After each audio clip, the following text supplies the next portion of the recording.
Muling nag-trending si Daniel Padilla sa online world kahit na wala naman siyang malaking event na dinaluhan o proyektong ginagawa. Kahit simpleng pag-chill lang ni DJ sa isang bar with non-showbiz friends ay pinag-uusapan sa social media. Pinagkaguluhan kasi si Daniel ng fans at mga gumigimik sa The Vibe in Arcovia City, Pasig nitong Huwebes ng gabi. Puring-puri ng mga guest ng nasabing bar si DJ.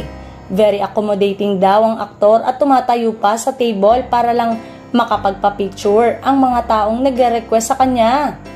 Bongga ng panganay ng anak ni Carla. Hindi lang mga girls ang nagkakagulo sa kanya, pati ang mga boys na nagpapa-selfie rin sa kanya.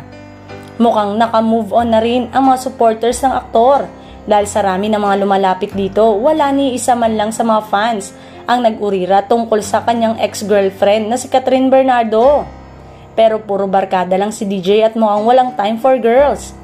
Kapansin-pansin din na palaging good vibes lang ang aktor at ini-enjoy lang ang bonggang-bongga ang mga gimmick with his barkada. Komento nga ng netizen, favorite place na raw ni Daniel ang nasabing bar. Madalas kasi siyang nakikita rito with friends kaya alam na raw nila kung saan sila pupunta para lang makita ng personal ang idolo nila. Lalo pat game na game ito sa pakikipagkulitan sa fans. Nangihinayang lang ang mga supporters ni DJ dahil nag-back out ito sa basketball game ng Star Magic All-Star Games 2024. Handang-handa na silang suportahan ito sa kanyang muling paglalaro ng nasabing basketball sa Araneta Coliseum. Aabangan na lang daw nila ang malaking concert nito, teleserye at mga pelikulang gagawin. Bongga ng mga pelikulang nakatakdang gawin ni DJ. Kakaibang Daniel Padilla na talagang mapapanood nila sa mga sinehan.